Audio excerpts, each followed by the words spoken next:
Hello, all, and welcome to All Red, and welcome back to the Champions League. It's Liverpool versus Bayern Leverkusen, and back with us is Aaron Ladd. Aaron, how you feeling, brother? Feel good, mate. My heart has skipped a beat over the weekend, mate, but we're there, mate. I love our looking back at our chats, Aaron, during the matches and just the ups and downs, and then usually, at least so far this season, they end on a high note. And that's good. And we hope that happens this week as well, as Liverpool are staying home at Anfield to welcome Xabi Alonso back as he brings Bayern Leverkusen into Anfield. Let's start straight away, Aaron, with a predicted starting 11. And of course, we started the back with Kevin Kelleher. This is his position until Alisson is healthy, if that ever happens again. We didn't see too much need for Kelleher. He made a really good stop to prevent a 2-0 deficit on a 1v1 after Virgil van Dijk got beat pretty bad at the weekend. And Kevin Kelleher is doing what he needs to do at the moment. So this is his position in the biggest games while Alisson is out. I'm going to go with Van Dijk and Gomez at center back, Aaron. What are your thoughts on how Gomez did coming in for the injured Konate? Gomez was awesome in that second half. Do you know what? It was weird, really. I mean, Gomez could have walked away with 2 or 3 goals in that game. And I actually thought he made pretty good connections with both his headers. I think maybe the second one was a little bit, he probably should have done a little bit better. He kind of headed it sort of closer range towards the keeper. And the first one was quite far out, but I thought Gomez challenging, the timing of his challenges, he got stuck in, he was really physical, Gomez. And I thought that physicality was needed, and his pace. He's very quick, Gomez, as well. He covers a lot of ground. I actually thought he was excellent. I thought if he'd have played 90 minutes like that, I'd have been giving him man of the match. That's how well I think he played. Yeah, he looked very good, very comfortable coming in. Much more comfortable than Kwanzaa. I do have a question for you, Aaron, though. Did you see that Konate, I think on Instagram or something like that, said that he was fit and he was not going to miss any time? So do you think that impacts slot selection, or do you think that Konate will not feature at all in this one? Give him a rest. From what Slot was saying, Konate was in quite a lot of pain. Give him the midweek off. Do you know what? Gomez, he's earned another start, Gomez. Yeah. In my opinion, if you can play Gomez into a little bit of fitness, play him into a little bit of, I suppose, form, play Gomez into a bit of form, it's another card to be able to pull from at some point when he needs it.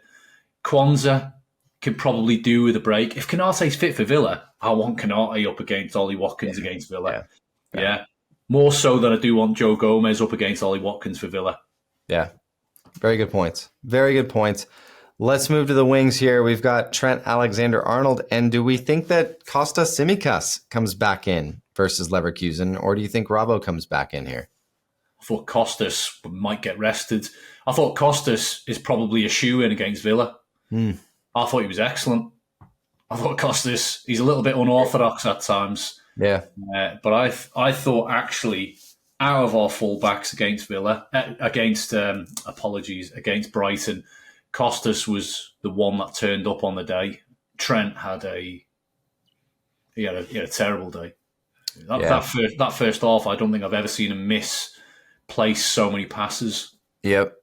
Yes, Tsimikas came in and just answered the call. I mean, straight away, he was great. He was solid. He was, didn't look like he was going to get beat, and he was great. And I think we all would prefer to have the Andy Robertson of old back. We're just not sure if that's going to happen ever again.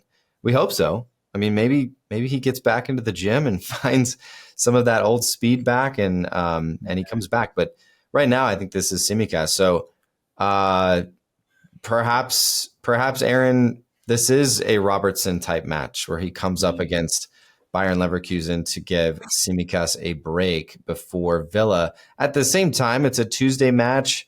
You've got Wednesday, Thursday, Friday to rest up before you stay, and they're both at Anfield. So I don't know. What do we think, Aaron? You make the decision here. Is it Robbo or is it Tsimikas? For me, I don't even think Trent plays. I think Conor Bradley plays at right back. Okay. But if he plays Conor Bradley at right back, I think he plays Andy Robertson at left back. You've got two Terriers on the wings. Yeah. Yeah, I So, like that. yeah, you've got Andy Robertson, the Northern Irish version, on the right-hand side, and you've got the Scottish version on the left-hand side. And I think both of them are very, very, very, like you've mentioned to me in the past, they're very similar type players, very aggressive in the challenge. They're like little terriers, you know what I mean? They're flying up and down that wing together, very attacking as well. For me, I would like to see them both play. I think Trent needs a rest. I thought he was... That first half, Sam, I know I sent you some text messages, mate, because I was losing my mind watching Trent playing that first half. Yeah, for me, I'd like to see Conor Bradley get a run out. I actually think Conor Bradley's played well when he's come on as well. He has, and Trent. I feel like Trent has maybe. I don't know what Slot's doing with him. I feel like Trent's a better defender this year, but for some reason the passing has just completely left him. He wound up a couple times on Saturday against Brighton, and the ball midair, you're feeling like, oh, this is going to be amazing. And then it comes down right at the feet of the defender. It's like, we're not used to seeing that with Trent.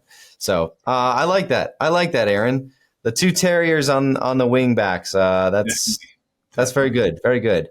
I'm going McAllister Jones here, Aaron, and you can disagree with me if you want, but here's my reasoning. Just based on Arne Slot's kind of the way that he likes to maneuver his squad and keep people fresh. At the weekend, it was, I believe, Szoboszlai who came off in the 66th. It was McAllister who came off in the 66th minute. And Gravenberch played the full 90. And so I'm using that as just a reasoning behind McAllister and Jones in that double pivot. And I'm going to leave Szoboszlai in at the 8. What do you think about that? I can see the logic in that. I just think Gravenberch actually looked a little bit tired in the Brighton game. He was quite easy to play through for parts of that game. There was a lot of space. I remember that ball it was almost like our midfield had disappeared. And that ball that was whipped around the back, I think it was by Veltman. And Ruta was through on goal, and Kelleher come out and made a fabulous save on that kind of one-on-one. That very Alisson-esque one-on-one closing down the attacker. So for me, do you know what? There's a gap in that midfield at the moment. I think Gravenberch he's played a lot of football, Gravenberch. He's still young. He's still very, very young. Do you know what? Give the lad a break. And let him come back to that Villa game where he is needed up against Onana, and have a good rest for the week, I think. Yeah, that's good. Jones, very impressive when he came on. Really turned the game around for Liverpool. Big props to him. Big props to Arne Slot for recognizing what was needed. That beautiful passage of play where Jones brings it out of the back. Gets it eventually over to Salah. I think it was Jones to Diaz, back to Jones to Salah for the wonder goal that gave us the lead. Jones looked dynamic, electric. He looked like he knew exactly what he wanted to do with the ball. Good in tight spaces. I mean, this kid he received a lot of criticism, I think, early this year while he was out injured. And I think he's proved a lot of people wrong. Yeah, I agree. So, Curtis Jones was that. In fact, actually, big shout out to Slot. I think he got his substitutes all correct. Yeah. And he did them at the right times. Yeah. I thought he was excellent. In fact, actually, Slot, his in-game management of games is fabulous. Yeah. This is what wins him a high percentage of these games, man. Honestly, I know. These changes are great. Yep. He's doing very well with that. We've got a video coming out, I believe, or maybe it's already out, Aaron, depending on when this one drops, ranking all of the aspects of Arne Slot in his first 150 days. Really excited for that one. All right, let's move into attack. We've got Mohamed Salah on the right and Diaz on the left with Darwin Núñez up top. Any disagreements there, Aaron? Do you know what? I've got a little feeling. I think he wants to get Nunes a goal. Nunes needs a goal. I think you're right. I think Nunes is going to go down the middle. I think Gakpo will get a rest because, again, he's come up with the goods, Gakpo. I actually thought Gakpo was great again. He was. I thought he had a decent game.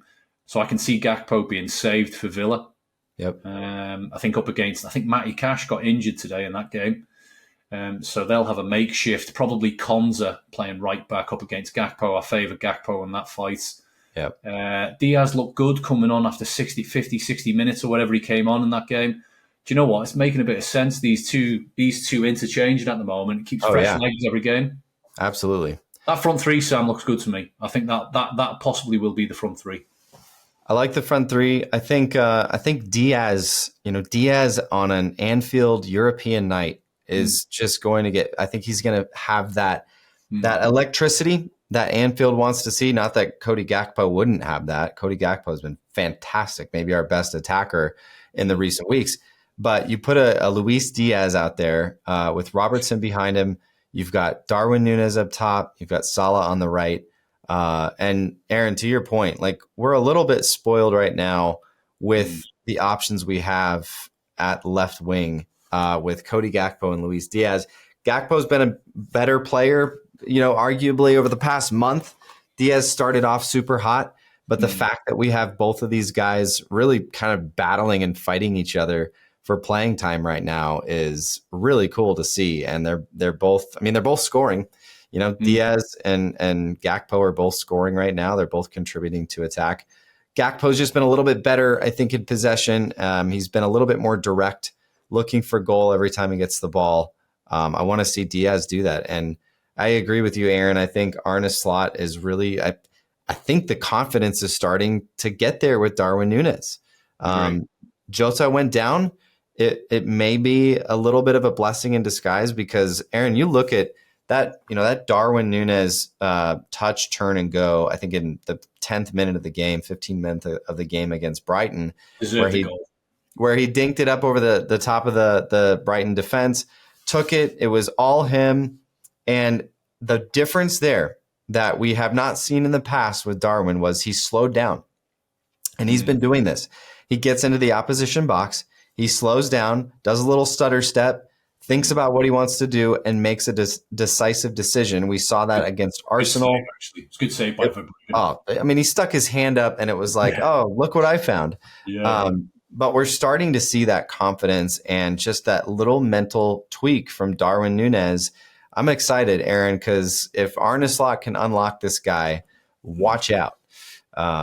We are in for a treat. Okay, score predictions, Aaron. I think I'm going to hand over the reins to you. What are you feeling? What's your gut feeling here? Leverkusen are a good team. Yeah, they're on their travels. Mm-hmm. They're having some tough games in Germany at the moment as well. Yep. I don't know. I think potentially we could be slightly the fresher of the two. We're also playing at Anfield as well, Sam. I believe that that home advantage will play a factor. European night. Yep. I've got a feeling we'll concede again because we're in a little bit of a period at the moment where we're conceding in games. We've conceded in quite a few games over the last 3 or 4 games. Right. I'm going to go with a 2-1 Liverpool win, but I can see Liverpool winning again. I just think we've got too much. 2-1. All right. This might be a little controversial, Aaron, but I'm actually going 2-2 on this one. I think it's going to be a draw. And I can't really tell you any concrete reasons why. I just feel like with no Konate and with maybe a little bit different look around the pitch, having to rest some players, I could see this one being frantic. I could see it being pretty fast-paced. And we just know that Leverkusen, they don't lose a lot of games. They really don't. I mean, you look at them this season, they drew with Bayern Munich. They beat Milan.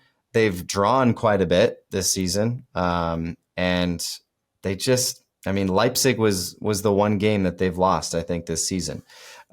So I'll leave it at that. I just feel like for some reason, Leverkusen is just really, really hard to beat over 90 minutes. And I'm going to say 2-2. But hey, I hope you're right and I'm wrong, Aaron. I really do. Yeah, of course.